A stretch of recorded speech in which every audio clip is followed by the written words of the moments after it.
There we go. And welcome to the No Fret and Happy Dogs Spooky Month little chat between myself and Bianca. As always, we're going to be talking a little bit about fear because this month is all about fear. We'll see what next month holds. But I think for tonight, we were thinking of just, talking about a little bit of fear prevention. And I think for us in the kind of, whether we behavior consultants or trainers or even vets, we have our ideal situation and then we have reality. Right. So I think in terms of the ideal situation, so I'm going to just talk a little bit about kitty cats. So prevention is always better than cure. So we would like to have a very strong and resilient base for the kittens, again, ideally. So this is, again, the ideal, to actually make them more behaviorally resilient so that they can handle triggers and specific potential triggers. Excuse me. And one of those things is what we refer to as the critical learning window or critical socialization period. Now, it's not socialization in the sense of, oh, kitten gets to play with other kittens. It is part of it, but it is more about socializing, and it's more, think of it more as exposure. So positive exposure to many and varied stimuli. So kind of think about so if you get a little kitten, you have roughly till about 9 weeks, so it's much shorter than dogs. So Bianca was going to talk a little bit about doggos for us. You've got roughly until about not even 9 weeks, about between 7 and 9 weeks. Again, it depends on breed. But by that stage, all that really happens then is hazard avoidance behaviors get switched on. That's your 4F system that we spoke about. That's when that starts. Then the world becomes a little bit scary, and the kitten realizes, oh, I actually have to be able to avoid danger. Where before that, it's very much about their brain is like a sponge. They want to learn things. They want to explore. There's a lot of exploratory behavior. I'm sure, we see that in puppies. They want to go up to everyone.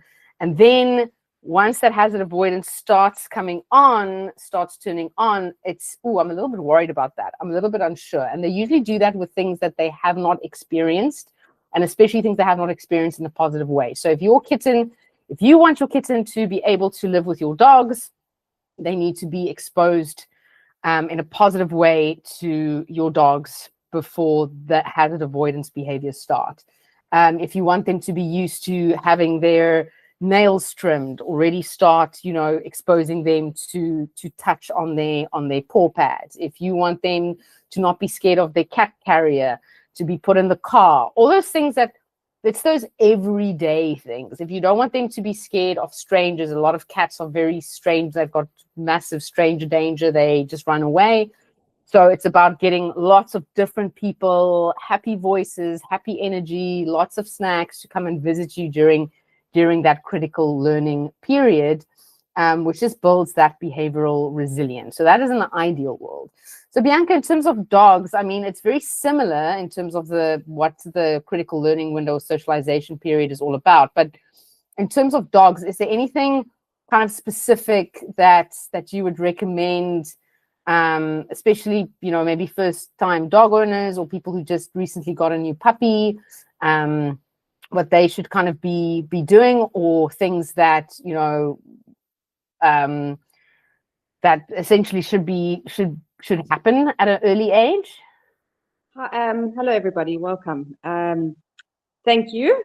So in terms of puppies, the most important thing, firstly and foremost, is that in order to expose puppies to different environments, we need to make sure that the dogs have had their second inoculation, which is part of the vet's recommendation.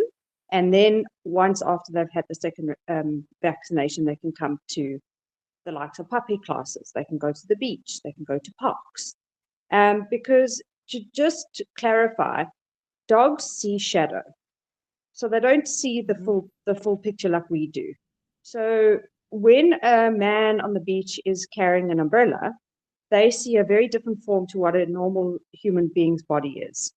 And that looks very strange to a puppy initially because they're not used to that. So the most important thing is when you get your puppy and your puppy's safe to go out, it's important to expose them to those different shapes so they become familiar with those shapes. That would be foremost. Obviously, we really encourage coming to puppy training. It's a safe environment, it's controlled, and there's other puppies of the same age, and they get to explore what play means, and they get to engage their minds, their brain, in a way that is healthy. So we would recommend that. We would recommend exposing them to, I liked what you had said, Ilse, when you spoke about nail trimming, which is one of the biggest things that I see. People are really struggling with the dogs getting their nails trimmed. And it's quite traumatic, I would say, for the owners, because they sometimes have to go through and get put under anesthetic to get that done. So it would be absolutely wonderful knowing that the dog is so comfortable with the vets just, being able to touch the dogs or you yourself at home. So how to draw on that, how to start is, if you're not familiar with the nail scissors, you can always use a metal spoon by brushing the dogs with a metal spoon from the shoulders down to the nails. You can use a wooden spoon, you just very lightly, or you can just use touch. But the most important thing is to give them treats, to reward them. Why? Because that creates a positive association with the nail trimming, with the different utensils that you're using. You don't have to force it, but you can just gently do it, see your puppy's reaction. And if they reach their threshold, which Ilse, I would love you to speak about when a dog reaches its threshold, what actually happened? What does that look like? And is that one of the things that create a fear response? Is the dog saying something? Is it emotionally charged when they reach their threshold? So those are just some of the things I would look at. Yeah, so just on that threshold point, it's essentially so reaching their threshold means that they've reached their emotional tank or their emotional capacity to be able to cope is full. They literally, so every time, let's say you do that touch exercise, and every time you touch, the puppy licks their lips and they're telling you, hey, I'm not happy with this. They're giving you signals, the more subtle signals that you and I spoke about before, of feeling uncomfortable. Now, if I'm feeling uncomfortable and nothing changes and the same thing starts happening, I'm going to start feeling a little bit more anxious. I'm going to start becoming stressed. So it's climbing up that ladder, climbing up that arousal ladder, that emotional, essentially the emotional ladder, and that bucket is just becoming fuller and fuller and fuller and fuller. And when they reach threshold, it means that they cannot cope anymore. That is where the amygdala gets activated. So we spoke about that in the brain, where the fight or flight response then starts kicking in, or even the freeze response can kick in. And then you have pushed the puppy or the kitten or the dog to a point of essentially no return within that moment. So we always want, and that's why we as behavior consultants and trainers make such a point about, like, I had a consult, I had a cat consult, and again, it was this thing of, but what do I do in the moment?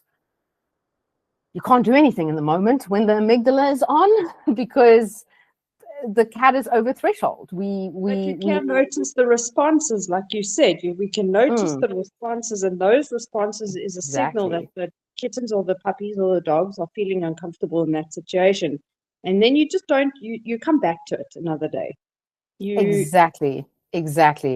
Because if you're going to keep filling that bucket, and then you're going to stop when the threshold is happening, and let's say you were doing nails, for argument's sake, the next time you're going to try and do nails, what's going to happen?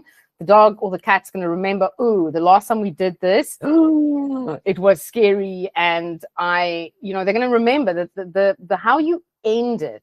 I always, we always say, and I know you also do in your training, when things start going well, that's when you stop, because we want to push. We want to be like, oh, but it's going so well, I want to keep going. And then so as soon as you get that gut feel of, oh, this is amazing, this is like perfect, stop, come back to it later, because that's what's going to stick in the cat or dog's mind for the next repetition. It's knowing not to ignore the signs, and knowing, like you said, exactly when to stop, because that will also help you to gauge and understand your dog's capacity at that time, because you get exactly. This is not just, we're not talking about this is a dog as a puppy or a kitten as an object. We're now talking them as real living beings that have the capacity to be able to feel and sense more than we actually even imagine. But it's an engagement between, it's a dialogue between you and your dog, and learning about them, because they will tell you, but you have to listen with a very subtle ear. Otherwise you're going to miss those moments, and you're going to imagine that putting your dog into a scary situation where they're showing you they're scared, and then you're forcing them closer and closer to the thing that they're scared of. That's not working and engaging in a relationship. That's saying you will go and engage with it even though you can't. You're essentially causing them not to cope. I can't remember who said it, but I was at a conference, and the speaker said, you listen with your eyes when it comes to and like you said, it's a dialogue. It's my goal might be to trim all the nails. That again, it's like the want versus need. Like a nail trim, it's not going to endanger the dog's life if the nail isn't trimmed exactly in that moment. If it means you can only do one nail, like I know with my mom and her cat, she literally would maybe trim like 2 nails, and then she leaves it again, and then she trims another 2 nails or only 1 nail.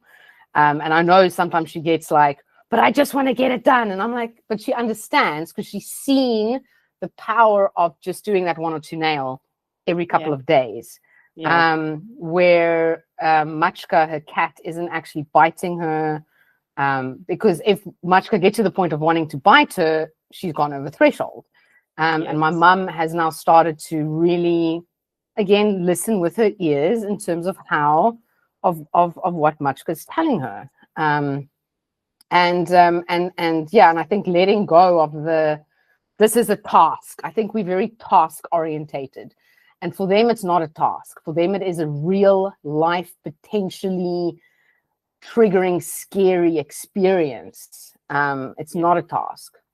So if we just, I just to bring in my own personal story, I have a border collie. His name, as you know, his name's Archie. Yeah, and he's a sweetie. He's a sweetie for sure, and he's 4 years old. And fortunately, he when he's touched in any way or form, he becomes quite reactive. So I've had to go back to the very simple steps of just one stroke, rewarding him, one stroke and rewarding him. And it feels like eternity when I'm doing it. It feels like it's never going to end. It's never going to get somewhere. It's just, this is it. This is doom or gloom. But slowly through time and patience and a little bit more kind of compassion, things start to change. And that's the thing. It's just like every single day, just putting in a little bit of effort, 2 minutes, 3 minutes here, and knowing that it does. Sometimes it doesn't, and sometimes it's just little small changes that make a big difference. And it's funny because I've learned in those moments that how do I almost distract him in a sense. So like I could use a licky mat, which are they're very, very useful. They're a little mat, and they as you know, they square, and you can smear on peanut butter, make sure there's no xylitol. You can make your own paste out of chicken. And then there's also something like snuffle mats, which is felt. There's little pieces of felt springing out, and then you can hide some treats. Or you can do a Kong, or you can make your own snuffle mat. You can take a towel, put treats in, roll it up, and the dogs are focusing on something good while their trigger points are being worked with. Mm, mm. So, And I think what's important there is it's not it's not necessarily a distraction. It's a continuous reinforcement because you're linking it with the touch happens, the licky mat appears. It keeps just him in place, so it makes your life easier, and you're cognizant of how he's feeling. But it's a continuous reinforcement. Yes, distraction to some degree, but I think yeah. It's a brilliant way to do that, and you can use, like you said, you can use yogurt, you can use like what do you call it, liver pate, anything that you can kind of like smear on it. You can even like make your own veggies if you make a smoothie in the morning, obviously just no sugar or xylitol, as you said. Put that on some smashed banana. If your dog's like mine and they love their fruit and vegetables, you can do it. Yeah. You're making me hungry now. I know. I'm also like, oh, smoothie would go down quite well now. So Ilse, I mean, just on the same thought patterns on, enrichment toys. If we go back to, preventatives and how that works, how does that look? What type of toys would you give them, kittens and cats, and why is it important? So, for cats, enrichment is, I actually don't like the term enrichment because it sounds like we're adding something where it should actually be the lifestyle. It should actually be the way that they are fed. Specifically for cats, they are predators. They are apex predators. They are hunters. So their motor pattern is they stalk, they pounce, they kill, they grab bites, they, might play with their food, and then they consume. Now, especially cats that live indoors that don't have the ability to go, and that's why, people be like, my cat brought a bird home. Yes, because they are amazing predators. Is to tie their feeding with the actual play. So it could be, you get these little mice, they're called what's it, Phoebe, I think it's called Doc and Phoebe or something, little mice that they can bat around, and the pellets, their little, their kibble falls out. It could be playing with a wand, and then after they catch it, giving them some of their food. It could be literally, my mom's cat is 19, and if I toss a little snack away, and she actually very slowly runs after it. So it gives behavioral diversity. It builds also frustration tolerance, right? Because not every single hunt is going to necessarily be successful, which means they have to keep trying. Just another little note on that, and I think especially for dogs, because I want to get your kind of opinion on it for dogs, is another thing, just to tie it back to fear, is you get, I'm quite a big believer of like making your DIY toys. I love the Nina Otterson puzzle feeders. You get them for cats as well. So they're little, these very awesome, beautifully designed plastic, literally like puzzles that they have to swat and paw at to get to their food. Is also that idea of it helps build confidence because you're presenting a new object. So those dogs that might have not had as many experiences as others, you're presenting them with something new. Or even if it's you taking a empty pull box or an empty box and you put some of their food and some treats in it to give to them, you're giving them it stimulates the brain, because now I have to actually problem solve. And with problem solving, every time they get a piece of food, they get a little burst of dopamine. So we've got that lovely thing happening, get a little bit of additional dopamine. And then on top of that, if we give them a variety, I think that's the thing. We buy like one puzzle feeder, and then it's like, oh, wait, here's the puzzle feeder. Oh, my dog is so good at it. Of course your dog's going to get good at it because they've solved the problem. So it's about mixing it up so that it also is something that is completely novel. So we teach them that a novel object isn't automatically something scary, especially our dogs that are a little bit more that have a little bit more fear and anxiety. A little Bentley there on the bed behind me. A little bit more fear and anxiety is, new things they're worried about. They're like, what is that? I'm not sure about that. But if we give them new things that give a lot of reward because they're getting their meal out of it, and again, we do it gradually. We're not going to, give them something that is super scary. We start small and we gradually introduce them. It also helps prevent stuff like neophobia from happening. But in terms of dogs, do you use like puzzle feeders and stuff? What is your thoughts around it for doggos? Absolutely. I think, just giving the dogs the ability to work something out and to be able to be creative is quite essential. You and I were speaking earlier, and I said to you, training is essential. It is essential because yes, you're learning to create this dynamic bond with your dog, but what you're actually teaching your dog, the essence of it is how to think. So if a dog learns how to use their mental capacity, in turn that goes to them making the right decisions in life. And because a dog who doesn't know how to engage the brain will just rely solely on their instinct, and that's not a really good guiding force when it comes to don't chase the bird, or don't run away from me, or teaching them how to stay close. So training, don't get me wrong, training is essential, but essentially what you're teaching them is to make the right choices in life. Because with that, then they can differentiate. They can say, am I going to do that? Or am I going to do something that I've learned to be patterned by? And look what happens if I do that, I don't get a reward. But when I do the opposite and it's the right choice, I get rewarded for it. So yes, coming up with, reward-based training is essential to teach a dog. That's their language. That's how they learn. That's how we mark that they've done something right. So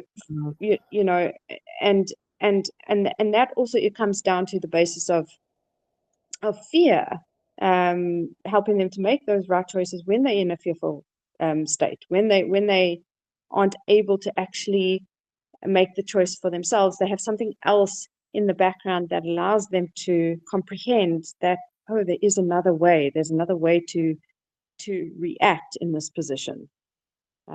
So in essence, I think, giving them puzzle feeders, snuffle mats is just something that it's like when you go read a really juicy book. I don't know anyone who doesn't come out of reading a juicy book or a book on a Kindle, wherever it is, and feel, oh, that was really rewarding, and that kind of fulfilled something. So, yeah, I do think that those type of toys are extremely valuable. And I think it's very important what you said there in terms of it has to be reward-based training, because I think unfortunately a lot of times training can lead to micromanagement, where it is telling the dog what to do all the time. Sit, stay, do this, do this, do this. It's all this like command, where they don't actually learn how to regulate and, as you said, actually make the right choices. Like, you want your dog to, if you go, an example would be going for a walk off leash, right? Now, if you've taught your dog that it's all about the command, they're not going to necessarily check in with you. You're going to have to keep calling them over and over and over again and micromanage that situation, where they're not going to enjoy it, because they're not going to learn, oh, I can go and explore, and it's okay to explore, but I don't want to go too far away from mom, because if I do clock mom and I do come towards mom, there's a reinforcement history behind it.